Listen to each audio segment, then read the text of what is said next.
Students, आज मैं मुद्रा के आकस्मिक कार्य बता रही हूँ। ठीक है ना। मुद्रा के कौन से हैं? आकस्मिक कार्य हैं। तो मुद्रा के द्वारा कुछ ऐसे आकस्मिक कार्य भी संपादित किए जाते हैं जो मुद्रा को और भी उपयोगी एवं सुविधाजनक माध्यम के रूप में सिद्ध करते हैं। ये इस प्रकार है। एक तो है राष्ट्रीय आय का वितरण। राष्ट्रीय आय का वितरण में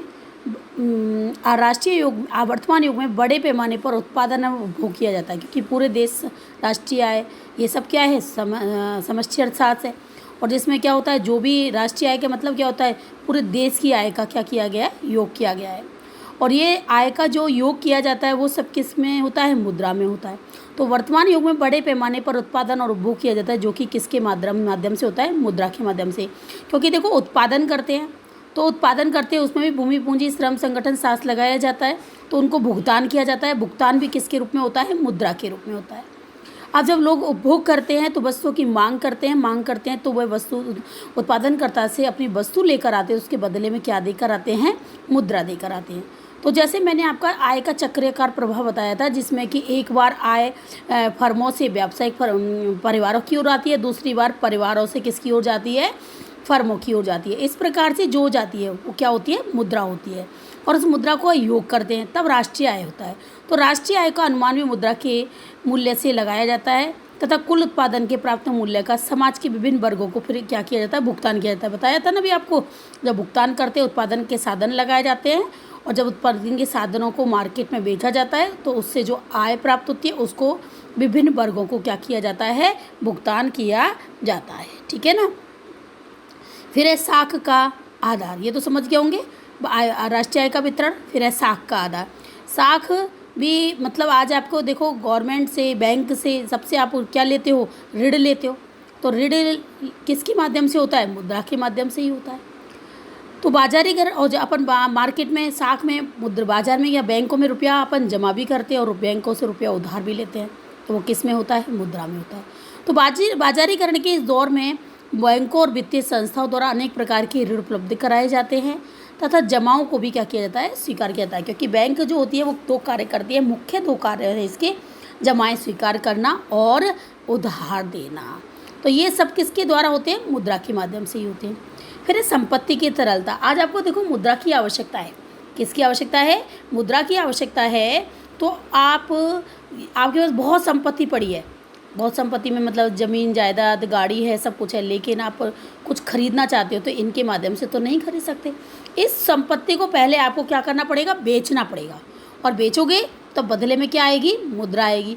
फिर मुद्रा आती है, फिर आप उसको खर्च करते हो। तो संपत्ति को तरल रूप में जो बनाया जाता है वो किस में ही बनता है, मुद्रा में बनता है। कल को बच्चे की पढ़ाई के लिए या किसी बेटी की शादी के लिए किसी ने अपनी संपत्ति बेची, तो संपत्ति भी तो दे सकते थे, लेकिन नहीं, सारे कार्य किसके द्वारा माध्यम से होंगे, मुद्रा के माध्यम से होंगे। तो मुद्रा ही प्रोफेसर जे.एम. कीन्स के अनुसार मुद्रा का एक महत्वपूर्ण कार्य है पूंजी अथवा धन को क्या बनाना है, तरल रूप में। तरल यानी लिक्विड। मुद्रा क्या होती है, लिक्विड होती है। कैसे लिक्विड होती है, क्योंकि मुद्रा कभी भी एक हाथ में नहीं ठहरती है, वो एक हाथ से दूसरे हाथ, दूसरे हाथ से तीसरे हाथ में वो बहती ही रहती है। और कभी भी वो रुपया आपके पास आज था, वो ज़रूरी नहीं है कि वो कल भी आपके पास रहे, कितने हाथों से वो कर गुजर जाएगा। लेकिन जो संपत्ति है वो आपकी आज आपकी है, जब तक आप उसको बेचोगे नहीं, जब तक वह किसी दूसरे व्यक्ति की नहीं हो सकती है। इसीलिए ये जो है मुद्रा कैसी होती है, तरल रूप प्रदान करती है। तरल रूप में मुद्रा को किसी भी कार्य में तत्काल प्रयोग किया जा सकता है, कुछ भी खरीद के ला सकते हो। और मुद्रा के अन्य कार्य हैं। मुद्रा के द्वारा उपयुक्त कार्यों के अतिरिक्त कुछ अन्य महत्वपूर्ण कार्य भी संपन्न किए जाते हैं।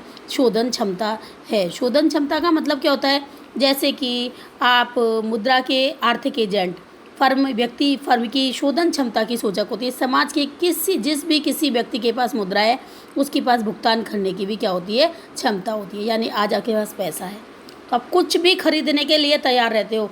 मुद्रा है ना आपके हाथ में, तो आपने तुरंत से उसको खरीद सकते हो, क्योंकि आप एबल हो, यानी योग्य हो क्या करने के, भुगतान करने के। तो किसी भी चीज़ को आप कब प्राप्त करोगे, जब आपके पास मुद्रा है। बिना मुद्रा के तो आप कुछ भी लेने की सोच ही नहीं सकते। तो मुद्रा इच्छा की वाहक है। मुद्रा एक ऐसी वस्तु अथवा माध्यम है जो मनुष्य को इच्छानुसार आर्थिक निर्णय लेने में सहायता प्रदान करती है। अभी आपके पास एक मुद्रा पड़ी है तो सोचेंगे चलो घर में ये सामान नहीं है, अपन तुरंत ले आते हैं। सहायता व्यक्ति अपनी इच्छाओं की आवश्यकताओं को कर सकता है। जिस उपभोक्ता जिस वस्तु के लिए सबसे अधिक देने को तत्पर होता है, मुद्रा उन्हीं वस्तुओं का उत्पादन का अधिक किया जाता है। यानी कि वैसे मैंने बताया था ना, पूंजीवादी अर्थव्यवस्था के अंतर्गत उन्हीं वस्तुओं का उत्पादन करते हैं ना जिनके कि लोग उपभोक्ता क्या देते हैं, पूंजी अधिक, यानी मुद्रा अधिक देने को तैयार थे। तो जिनकी तो वस्तुओं का उत्पादन, उन्हीं वस्तुओं का अधिक उत्पादन होता है पूंजीवादी अर्थव्यवस्था में जहाँ पर कि वो अधिक कीमत देने को तैयार होते हैं। तो लिखा हुआ है देखो, इसे पूंजीवाद में बाजार की कहावत है कि उपभोक्ता बाजार का क्या होता है, सम्राट होता है, राजा होता है, किंग होता है। ठीक है ना। ये आपके कार्य 6 नंबर का क्वेश्चन आता है। मुद्रा का अर्थ, परिभाषा एवं इसके कार्य लिखिए। आप इसको लिखोगे, याद करोगे कंप्लीटली, कहीं से कुछ नहीं छोड़ोगे। अब मैं आपको मुद्रा के क्या बताती हूँ, घटक बताती हूँ। मुद्रा के घटक, मुद्रा की कौन कौन से घटक है। देखो मुद्रा के घटक है, एक तो है आपका 4 घटक है। M1 1 नंबर का कभी क्वेश्चन पूछ लिया जाता है, ज़्यादातर M2 पूछ ले, M3 पूछ ले। तो उसके लिए आपको क्या लिखना है, M1 में क्या होता है, C + DD + OD। C का मतलब उपभोक्ता, DD का मतलब मांग जमा, OD का मतलब DD का मतलब डिमांड जमा, मांग जमा, OD का मतलब अन्य, यानी कि अन्य जमाएँ, अदर्स डिपॉजिट। कंज्यूम, ये आपकी डिमांड डिपॉजिट, मांग जमा, OD यानी कि अदर्स डिपॉजिट। समझ में आया ना।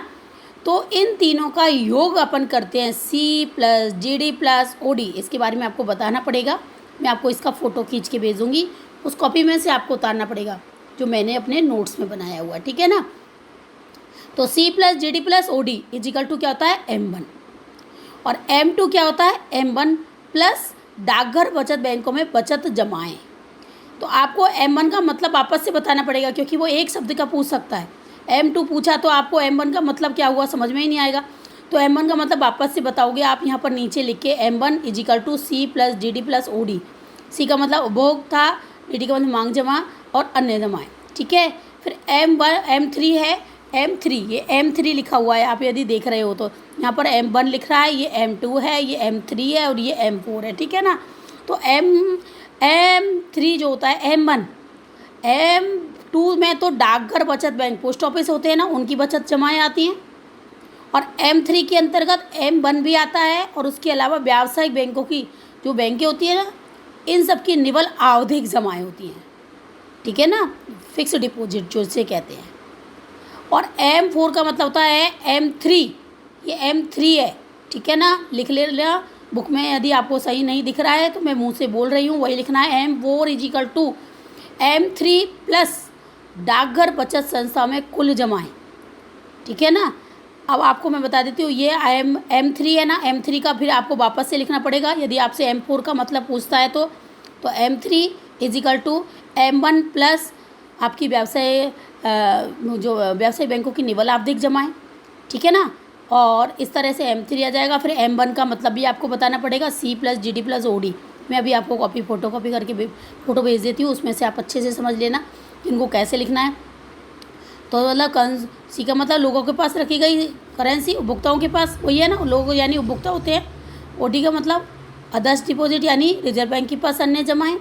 DD का मतलब डिमांड जमाएँ यानी मांग जमाएँ, जो व्यावसायिक बैंक या सहकारी बैंकों के पास जमाएँ। तो C का मतलब आपको मैंने बताया था, लोगों के पास रखी जाने वाली करेंसी, उपभोक्ताओं के पास, उपभोक्ता होते हैं ना ये। और DD का मतलब डिमांड डिपॉजिट, OD का मतलब अदर्स डिपॉजिट। अदर्स डिपॉजिट का मतलब है रिजर्व बैंक के पास अन्य जमाएँ। इसको मैं कॉपी करके भेजूँगी, आपको ये कॉपी उतारनी है, जैसे मेरे पेज में मतलब फ़ोटो में वही आप उतारोगे, ठीक है। ओके, कल मैं महत्व पढ़ाऊँगी।